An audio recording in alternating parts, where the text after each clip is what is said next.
All right. Hello again, adventurers, and welcome to me trying something slightly different. I want to talk about a controversial D&D topic. This is my D&D hot take.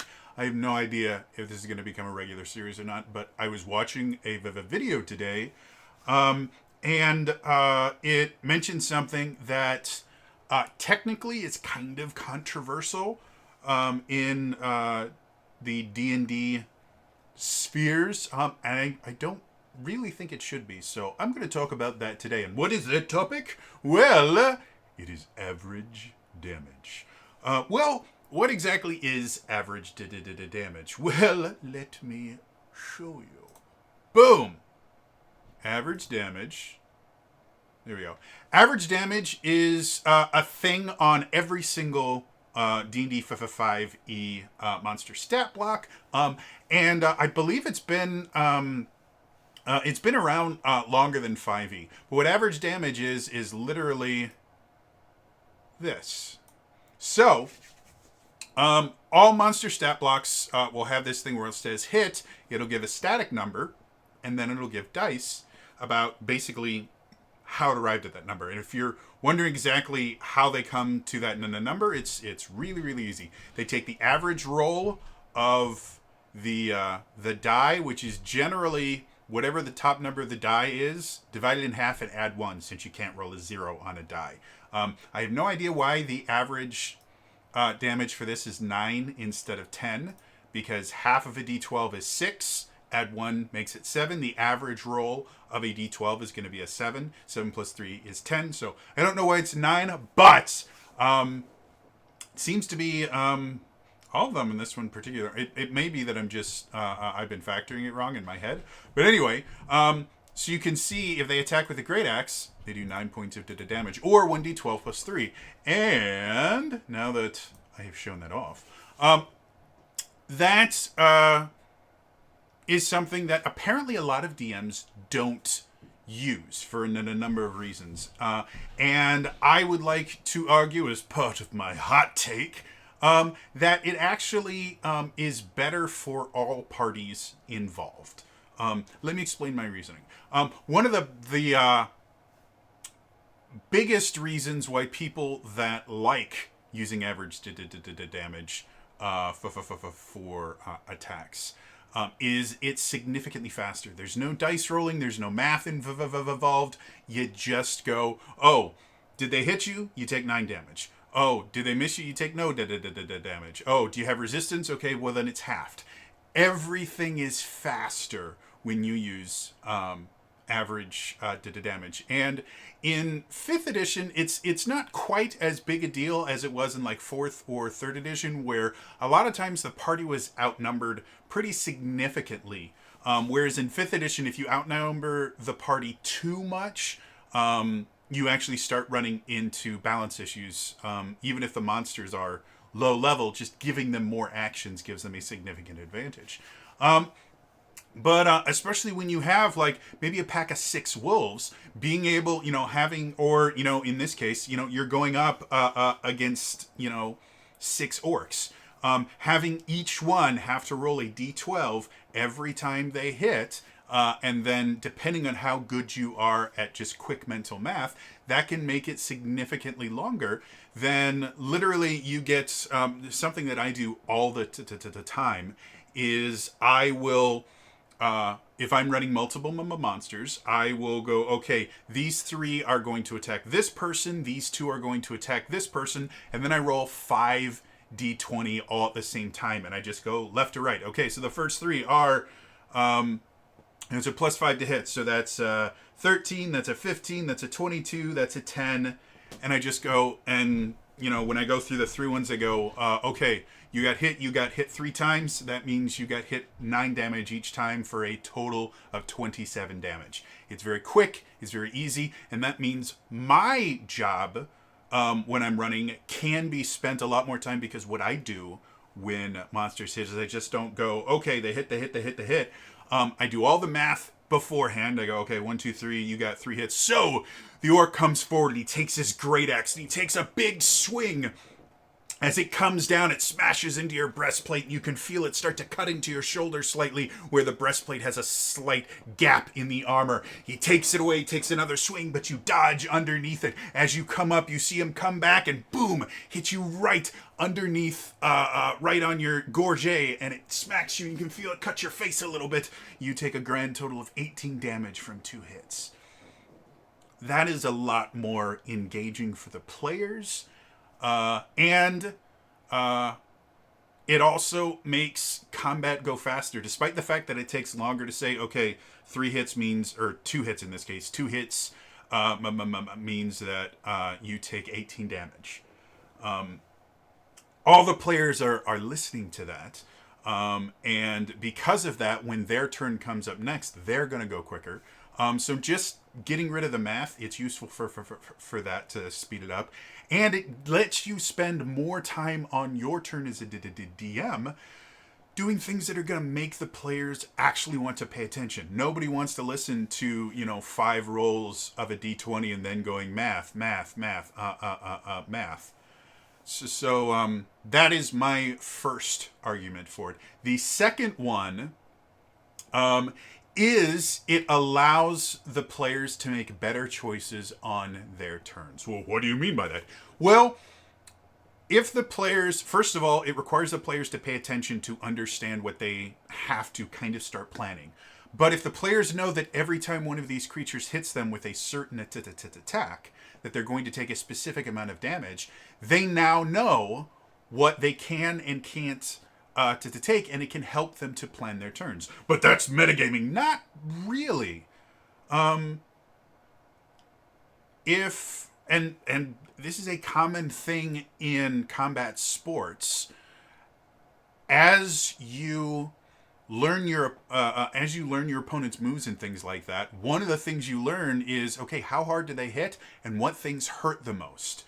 Boxing is a really good example of, there are a lot of times in boxing where you take a hit so that you can counter with a better hit. If you've got a better chin than they do, then it doesn't really matter if they're able to land a really solid blow against you, if the only way they can land that solid blow against you is to drop their guard a little bit. So you start learning and you start realizing, okay, I can take this, I cannot take that. So I know if they do this specific thing that I know is their telegraph for them throwing a haymaker or something, I know that I'm just going to get behind my gloves and I'm just going to let them wail and wear themselves out. Whereas if I see them just throwing quick jabs and stuff like that and then come with a cross, well, I know that cross really isn't going to hurt that much, but whenever they cross, they drop their left hand to get a little bit more power. And once they do that, I can come around with a right and just destroy that side of their face and get a really good hit in. So the idea that, well, that's metagaming, no, that's how combat works. And so what that does to the players is they know how many hit points they have, and they also will start to get an idea after they start downing a few of the same kind of monsters. They will start getting an idea of how many hit points the enemy has, and then they can start going, okay, well, it really doesn't matter if this person hits me because I can take that blow. And by taking that blow, that means that someone else that can't take it is going to be able to do it. And that also means I don't have to waste my turn like for a monk. If I can just take this blow instead of patient defensing it, I can use my key point to flurry of blows and get a little bit more extra damage in because I don't have to worry about that. It also helps with the problem of healing in D&D 5th edition. Healing tends to be relatively underpowered in D&D 5th edition because for the most part, until you get to pretty high levels, you are never really going to be able to out-heal how much damage the enemy can do in a turn, unless all you're doing is healing. And even then, it is basically fighting a losing battle. However, by using average damage, again, if the players are paying attention, they'll be able to go, oh, every time this guy hits me with a great axe, he does 9 damage. Or every time he hits me with a javelin, he does 6 damage. So I know that if there are 3 people attacking my fighter, let's say there are 3 orcs on my fighter, maximum amount of damage he's going to be able to take is 27 damage, aside from the random crit that might show up. So, I know if he only has, 20 hit points, if I can give him at least 7 hit points, then there's no chance that he's going to drop when the orcs get to go next, and then he can do his cool stuff, which might include an action surge. He might be able to take out 2 or 3 of them in that one turn, depending on how many attacks he has and how well that he does. So it actually makes the game more tactical, and it rewards players for paying attention when enemies attack. And that is by far the most difficult thing in combat, is to get players to pay attention when it's not their turn. I have seen it in many, many games where as soon as their turn is over, you will watch them just find something else to do. Completely ignore when their turn goes up. They go, oh, okay, what's happened? All right, you've moved over here. And they basically have to recap the entire round of combat every time their turn comes up. It's incredibly annoying. It's incredibly upsetting. This average damage is a really simple way to do that. Now, one of the arguments against average damage is the idea, well, it kind of quote-unquote breaks the rules in the idea that players have to roll all their stuff, enemies should have to roll all their stuff as well. That one is not a particularly strong argument because enemies can already do stuff that players can't. But the other one is, well, it takes some of the danger away. If you are always getting hit with the same amount every turn, you become complacent. The players go, oh, I don't have to worry about this, and they start getting cocky and things like that. That tends to be kind of an adversarial of a viewpoint that I see generally from DMs that tend to run more adversarial games, which, again, is not the wrong way to play D&D. It is just a different way to play D&D. It is the adversarial style of D&D or RPGs in general does require kind of a social contract between you and your players, and not all players will thrive in a situation like that. So it does have its flaws. And the kind of other coin of that is, well, what happens if they roll lower? Now you're making the game harder because there's never a chance that the player has only 6 hit points, and so they roll it and, oh, it only does 5 points of damage. Yay, they're still alive. So that's really exciting. Yes, those can be, but again, if we go from a statistical standpoint, in general, the damage is still going to average out to about 9 to 10 damage every time you roll. So as much as in the moment, it does create that little bit extra fear of, well, how much damage am I going to take this time? The amount of chaos and uncertainty and the additional time that adds in generally doesn't help the game run better. It's kind of the idea of complexity for complexity's sake.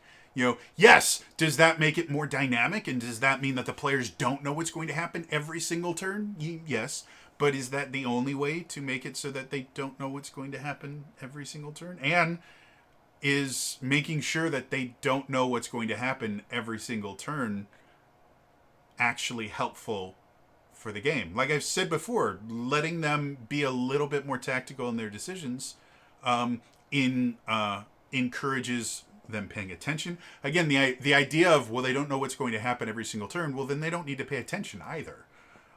Because they may be watching everything, and then out of nowhere, an orc that has only been doing, 6 or 7 damage because you just keep rolling low, suddenly does 15 points of damage and KOs your healer out of nowhere. Well, now they don't know what to do, and it creates more chaos, and they start getting upset. So as much as, yes, I understand people as, no, we have to roll every single time because that's the way it works, I personally think average damage on normal monsters is just better in general. Now, on big bad end guys or on really difficult fights, things like that, that is another advantage of using average damage, because if they're fighting a dragon instead of a bunch of orcs, and they start noticing that every time the dragon attacks, it does different damage.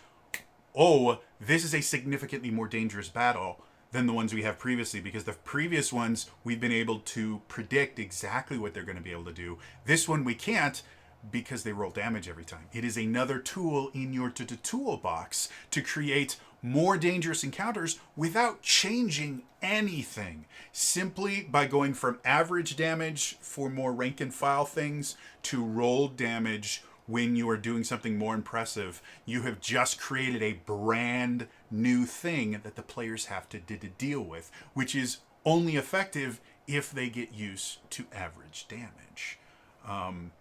So yes, that is my D&D hot take. Like I said, I have no idea if I'm going to make this a regular thing. I just saw a video recently where they talked about how a lot of DMs don't use average damage, and a lot of DMs are very much against the idea of average damage. So I just wanted to put it out there, this idea that, hey, there are a lot more benefits to average damage than there are drawbacks.